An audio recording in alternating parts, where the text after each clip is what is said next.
It's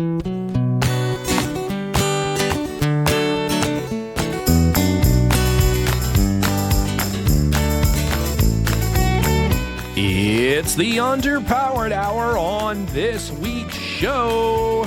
JLR takes a tariff hit. New little electric Range Rover confirmed. And then Ike talks all about the new Land Rover that he wasn't planning on buying. And now, without further delay, here's the show.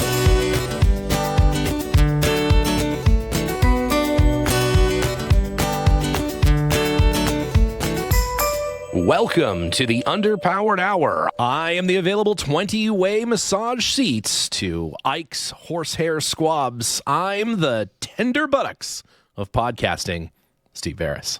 You can find out more about our cars and what we're working on at theberescollection.com or follow us on Instagram at theberescollection. I'm joined, as always, by my good friend, Ike Goss. Thank you to everyone joining us today. I own and operate Pangolin 4x4 in Springfield, Oregon, where we live and breathe Land Rovers. Check us out online on Facebook, Instagram at Pangolin 4x4. Let's get started. All right, Ike. Well, this week in Land Rover news, as it turns out, Land Rover, even though being a higher value priced model, which apparently exempts you from some regulations, is going to incur a $520 million tariff hit, bringing new cars into His Majesty's United States. So, yeah. Follow-up question. Mm-hmm. Tariffs are generally, paid by the person that imports them. Right? That is correct. That is how tariffs work. They're a tax, yes. So if you ship something that you own to yourself, how does that work? I don't know how that works. It's a good question. And most companies would raise the price for their consumers, right? That's right. So why is Land Rover taking the hit here? Are they trying to maintain a price point for their vehicles? Is that what's going on? It sounds like it. It says Jaguar Land Rover has to pay $410 million in additional tariffs since President Donald Trump raised duties on auto parts. But of course, they don't. Maybe are they saying like they're paying those tariffs because the Land Rover dealers are importing those vehicles and those parts, and then since they're the importer, they have to then obviously pass that cost on, and maybe they're not going to. Seems very un-Land Rover. It could also be Jaguar Land Rover North America. Yeah. Because Jaguar, they are a separate company, and they are buying essentially in cars from Jaguar Land Rover proper. So seems, like when we purchase parts from the UK, like we have to pay a tariff on those parts. That's right. That can vary depending on the mood of the executive office that particular day. Mm-hmm. But obviously, in most cases, we unfortunately have to pass those costs on to the consumer because otherwise we would go out of business. So it's interesting. This is an interesting story. And it sounds like they didn't expect it. No, like they didn't expect it. They were like, oh, actually, you owe this. Well, and remember, there was some conversation around, higher valued vehicles and meeting a certain quota before some of this stuff goes in and what have you. I think they made a calculation based on all that nonsense that then did not prove to be true at all. Well, that's a bummer. That's a big bill to get $520 million. That's a lot. That's a lot of Range Rovers. So, it doesn't look like they're getting any cheaper, but just in time for them not getting any cheaper, there is apparently an electric Velar replacement on its way. Now, it's tough to say if they're going to completely get rid of the Velar, which of course sits between the Evoke and the full-fat Range Rover Sport, or if this is going to be an addition. So you'll now have 92 different Range Rover models, all with increasingly nonsensical names. But they're gonna produce it, and apparently this one is going to come out before the next full-size Range Rover and the Evoke apparently as well. So, this is a vehicle that's built on a Cherry platform? I don't know. That's a great question. It's just the Freelander with a Range Rover body on it. It's apparently a unique addition to the Range Rover lineup. So it didn't, not many details on offer, but it's time for a new Velar, and it looks like that might be electric. I mean, I actually think that's not a crazy way to do it, right? If you've got the Evoke, the Velar, the Sport, they're all kind of swimming in the same lane a little bit, right? There's slight differences. One's a little bit cheaper. I think like throwing an electric one in that mix is probably the right place to do it because, you've already got sort of the selection of not quite full-on Range Rovers in there. So why not give it a little electric boost? And then apparently there will be an Evoke that's going to be electric, and then of course the already announced full-fat electric Range Rover. So there you go. Going electric. Well, thank God for that. I was thinking my Velar was getting long on the tooth, and that's right. Can't wait to replace it with another, electric shaver-looking vehicle. That's right. I do that in some of the press photos for the upcoming EV Range Rover, which I'm confident are Nick Dimbleby photographs. Not only is it photographed with, in sand and with camels, but also with the guy plugging it in what looks like in Antarctica or something, which is, that's cool. The problem, where is that plug coming from? I don't know where this Antarctic charging station that this guy is at, but it's, you can do it, apparently. It's got a little slidey door over the little power thing. It's very cool. They've, as always, very nicely designed feature set, maybe by Jerry McGovern, possibly not by Jerry McGovern. We don't know. Schrodinger's designer. We don't know if he's working for Land Rover or not at any given time. I haven't gotten an update. We should get, we should reach out to the press office. We should see if we can get Jerry to call in and just explain the situation to us. Yeah, we should totally do that. I feel like he'd be willing to do it, right? I need some advice on hair products too. That's true. I've actually been shopping for a new Ascot, and I'd love to know where he procures his. Yeah, because these are the questions. These are the things that people really want to know. People want to know. Yeah, that people want to know. Well, speaking of procuring things that no one needs, I hear you've added a new Land Rover to the big Pangolin 4x4 fleet up there. Well, before we get into that, we should maybe to talk about Land Rover influencer Lindsey Vonn. Oh, yes. It's unfortunate if we're recording this on Sunday, if you were up at 2:30 in the morning to witness Lindsey Vonn. Of course, Lindsey Vonn, world-class skier, and she is a wonderful person.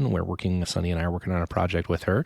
And as a result of an injury earlier, this only a couple of weeks ago, she completely tore her ACL and decided that after some, kind of rehabilitation and a little bit of bracing and everything else, that she was still going to ski in the Alpine downhill this weekend at the Olympics, which are happening in Italy.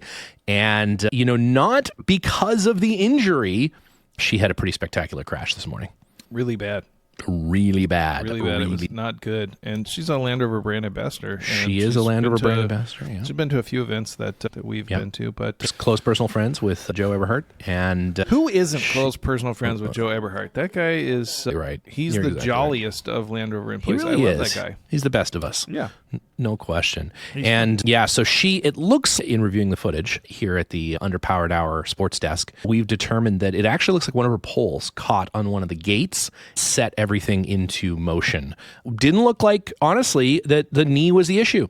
Now, I'm sure once the falling and being launched into the air and then crashing onto the snow, that is when the knee became an issue. But it was not the cause of the crash. The crash looked like it was, apparently there's a lot of loose snow on the course. Of course, my alpine skiing knowledge is nothing. pretty limited.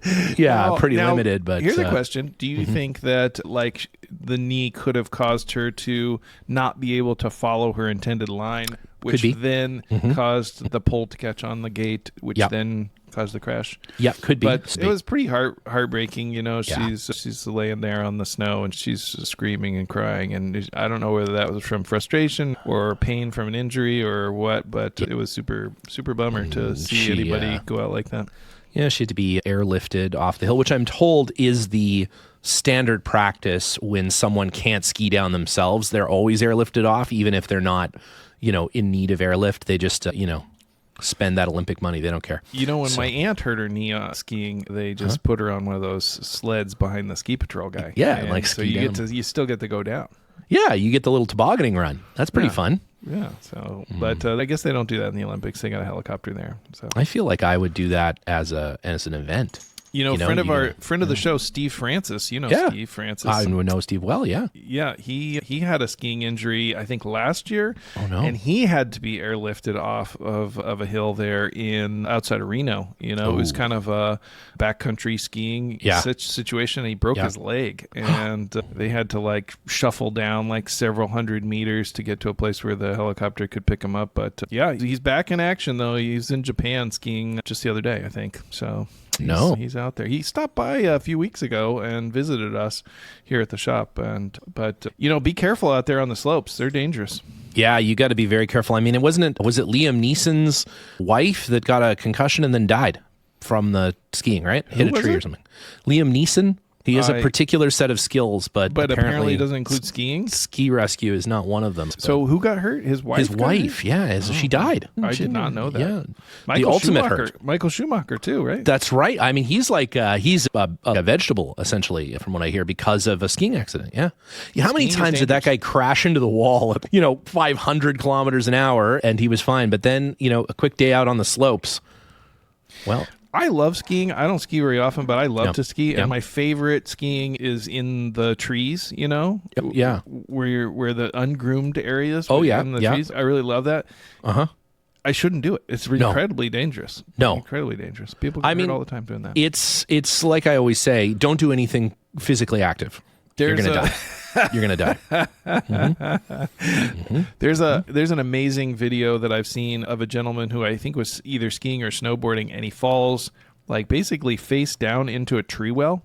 Oh. And he's stuck upside down, buried in the snow, and it just so happens that a man skis by 6 minutes later and sees his glove or something like that. And he spends probably 5 or 10 minutes just digging to get him out of there. Get him out. And if he hadn't, if somebody hadn't come by for an hour or something, he would totally have died. It's sport on earth. I think that's what I don't know, but it certainly isn't been kind to Land Rover owners recently. So if you're skiing out there, be extra careful. Wear your helmet. Go slower. Yeah. Go slow. Don't take any chances. Maybe just stay home, also. Guaranteed. I mean, although there's lots of slip and falls and, you get electrocuted by a toaster, the fact is getting out of bed is taking your life into your own hands every day. You're going to get struck by a meteorite, comes right through the roof, lands on you while you're in the bed. While I'm sleeping. Everyone's going to laugh. Yeah, that's right. You're right. Everyone's going to laugh. It could be, yeah. There's no saving it. If it's your time, it's your time. That's how it goes. And Final Destination. You got to watch that documentary. Oh, man, it is. We just finished the 8th installment, man. It's the best one. They're going to make another one. They're working on why they wouldn't. They're going to do amazing. 9. Now, you can never come up with enough Rube Goldberg machines to kill people. People are going to keep watching it. The next one is going to feature a Land Rover. I can feel it in my bones. I'm going to put my 2 cents in. I'm going to see if I can push for that. Yeah. They're it's too obvious. That's the thing. They're well, no, that's what's going to get them for sure. And it does. So. Well, speaking of potentially fatal mistakes, yesterday I purchased another Land Rover. Yeah. And I'm not proud of it. I thought I could resist, but apparently I can't. No. So we went up to Olympia, Seattle area. And a great beer in Olympia. Do they? They do. It's called Olympia. Oh, man. I should try that. Well, it's fantastic. My grandfather, big Olympia fan, used to drink Olympia all the time. Really? Yep. Well, I'll have to check it out. There you go. Mm-hmm. So there isn't often a good Series 1 that turns up for sale. That's true. There's a lot of bad ones. There's not even that many bad ones, to be honest. No, that's true. There's just not a lot of them. Yeah, not that many, yeah.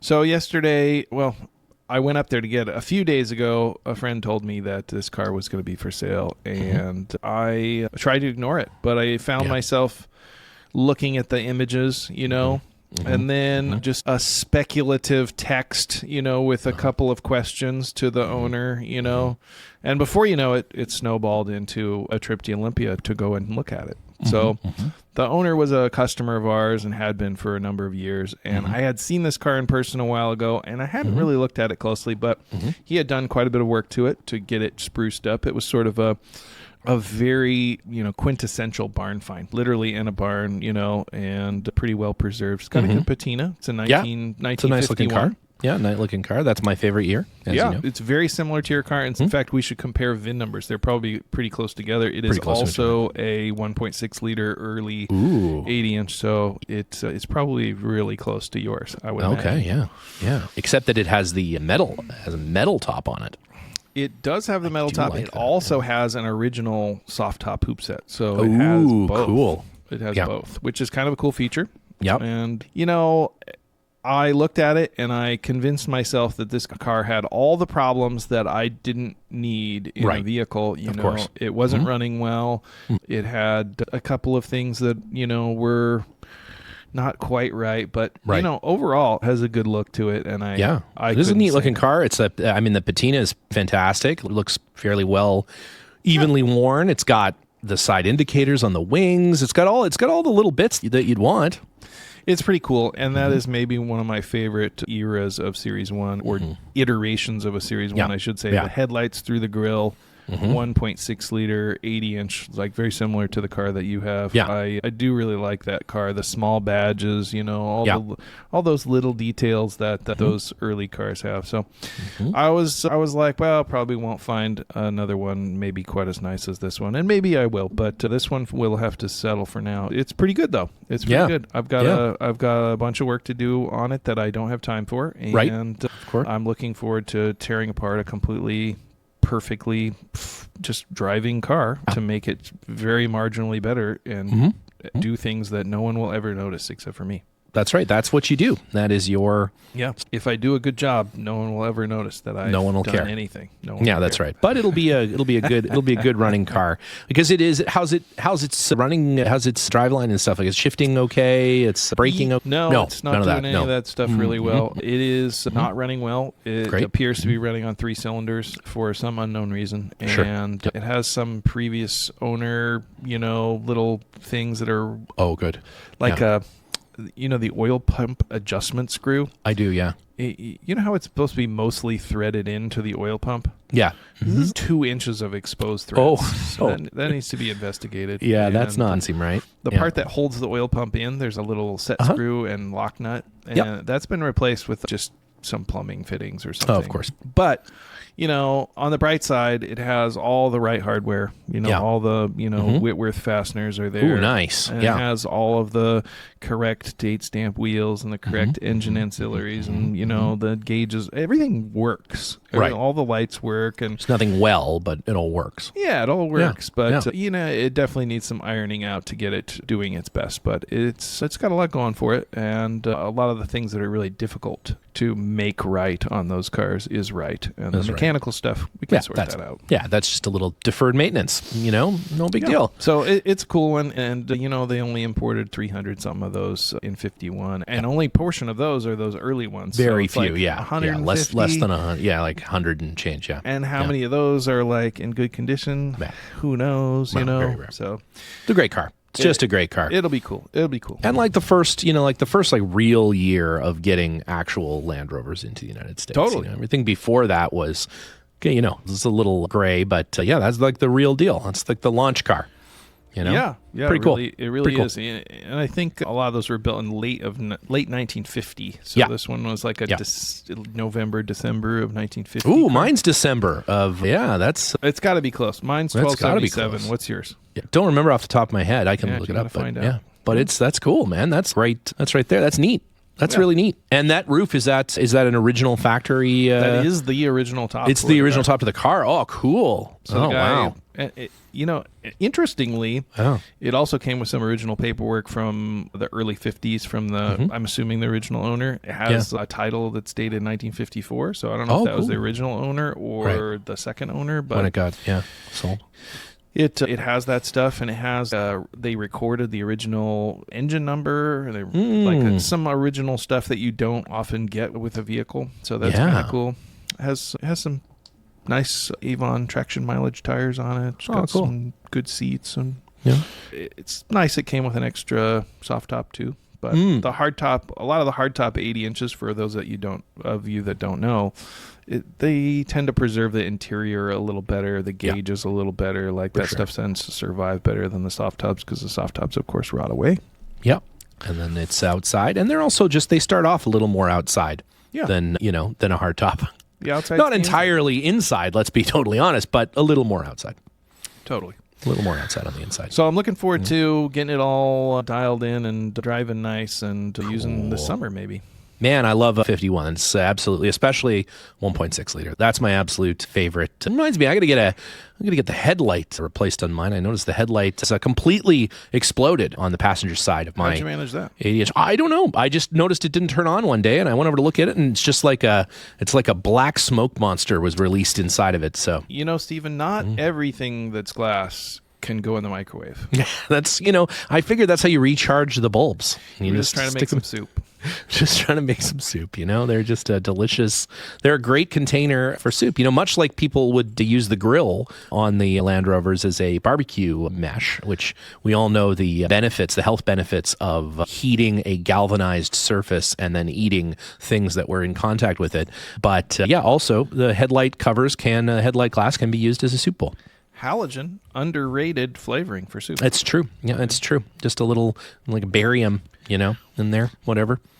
Releasing all kinds of great flavor, great flavor. And, it looks good too. So there you go. You have an upcoming trip to the UK. I do.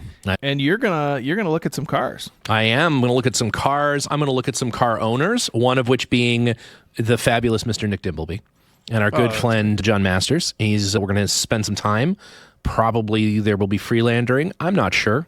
And you're going to check out some cars that are also coming to us, including forward control. That's right, a 2A forward control, right? It's a 2A I have forward absolutely no room for, and the car. I need to start making some room. So when that gets here, we'll have space for that. We're going to look at a couple of TD5 Defenders. They also there's a few 86-inch Series 1s there. Apparently, John was saying there's all kinds of other cool stuff, too. I'm actually going to visit the Masters compound and see the 200 GWAC discoveries that John has amassed. So I'm excited to see all of that. Please film. I will. I'm going to shoot it. Vehicle it's going to be great in detail. Also, of course, as soon as I said, I might get this one car for the UK, just kind of keep it over there, John immediately sent me a GWAC discovery that was for sale. So he definitely has a preference. He has a knack for the whack. He has a knack for the whack. Who amongst us doesn't, And this is a good looking whack. Let me tell you, it's a good. I mean, to be fair, I have fancied a two-door, Discovery forever, right? Yeah. And if you're going to get one, obviously the GWAC is the one to get. So I might have to, maybe I'll come home with two, although one's staying for sure. One is staying there. I need a car in the UK as we are working through Harry Potter, the series. I'm over there an awful lot. And so a car, that I will also use as an apartment is important. Steve Beres living in his car. Living in my car in the back lot of the Harry Potter TV show. I want to hear some tips for living in your Land Rover by Steve You're going to Beres. see it in the coverage of a lot of the show. You'll see this. There'll be a Land Rover there with a wizardy looking guy, like concerned that he's in the shot in the background. You'll see that several times. It's a reoccurring theme in the show. Got to get some Land Rovers into the new Harry Potter. Well, I think we probably will. We'll work it out. We'll figure it out. I mean, at this point, I don't really have another place to park it, so it's going to happen. It's going to be in the background of every shot. Yeah, it's going to be background of every shot at this point. But yeah, I mean, it's contemporary, right? I mean, the Harry Potter world takes place in our world, so there's absolutely no reason. Although the wizarding vehicles tend to be Ford Anglias and things, the Muggles could certainly have Land Rovers. No reason not to at this point. So I don't see any reason why not. Yeah, exactly. So I'm gonna get on lobbying for that and see what I can do. Get Hagrid in an 80-inch. That would be amazing because it would look like that elephant that car they made for the elephant to drive would be the same thing. Has that car. Yeah, he does. Phil also has. What does he have that I saw recently that was very cool? Somebody had given him their last off the line Defender. I don't remember who it was now, but anyways, he had a post about it. And then of course that last off the line Defender just had its birthday not that long ago, and I saw that Mike Bishop had posted it up on his Instagram that they'd pulled it out of storage. There's been a lot of homages to the last Defender. The anniversary of the last Defenders to be produced, the last classic Defenders. That's I should say. Yeah, the original Defender. But people are sure still nostalgic for that, and people want them back. If you had $300,000, you could go have Classic Works make you one right now. So, but you couldn't drive it here. You could not. No, you cannot. Well, I mean, could you have it homologated? I mean, there is a way to do that, right? I mean, it might cost $1 million or something, but I suppose, Right? Isn't there a way that if you pay an absorbent amount of money that you can have a vehicle, kind of any vehicle you want, meant for the super rich to drive whatever they want? Yeah, I think they have to crash test and everything. Do they have to crash test it? So you'd have to buy two. And I don't know that they would count the crash testing of the vehicle from 1994 towards the. Right. I don't think it would pass. Well, interesting because in the UK are the new vehicles, they're old serial numbers, so that's true. They're okay. Yeah, well, yes and no. They're new serial number, they're old serial numbers for them, but I think that's still like 2017 or 2015 it's still too. It's too new for 16. us. Yeah. So it'd be too new for us. So not really importable on the 25-year rule, and probably would have to be crash tested in order to pass, and it wouldn't pass. So it's interesting that we have even in 2016, the UK did not require an airbag in that car. It's kind of crazy. That is pretty amazing. That's amazing. The other thing that's amazing is there's a big wave of support for key trucks right now. Yeah. In the United States. So the president of the United States, of all of the crazy shit that he's involved with in a given day, he's tiny trucks. Let's get those back. Yeah, we need key trucks. He literally said that. He said that. I think that's an interesting push, but we still can't have Defenders. Oh man, but you know what that means? We're one step closer to the Jimny. If step. That isn't a key truck, I don't know what is. We need to convince somebody that those are illegal. How do we lobby? Of all the things we could lobby for right now, that kind of feels pretty low down on the list of importance. But at the same time, to use the clout, the political clout that this show has, grassroots activism, right? I feel maybe that we could maybe be effective there. I don't know that we could be effective anywhere else, but that I feel like we might be able to move the needle. Might be able to handle that. Well, maybe. Call your senator. All right, I am off to pack my wellies for what will be an extremely wet week in the old United Kingdom. Again, we don't need to hear about your personal life. It's going to be great. Going to go to one of those parties. I got my latex suit. It's going to be great. And until then, next week we've got the big interview. Finally, Ian Chapman and Tom Collins, the person, not the drink, which Ian Chapman may very well have had a Tom Collins during that. We don't know. But, man, what an interview. Holy moly. It has taken the lab several months to clean up that interview. There was a hurricane that happened. Yeah, midway through, just general chaos there. But we've got it all packaged up. And while I am out gallivanting and you're in the Midwest for a little bit, we are going to put on that episode finally. Hotly anticipated. So, all right, man. Enjoy that. See you on the trail. See you in 2 weeks. All right. Bye.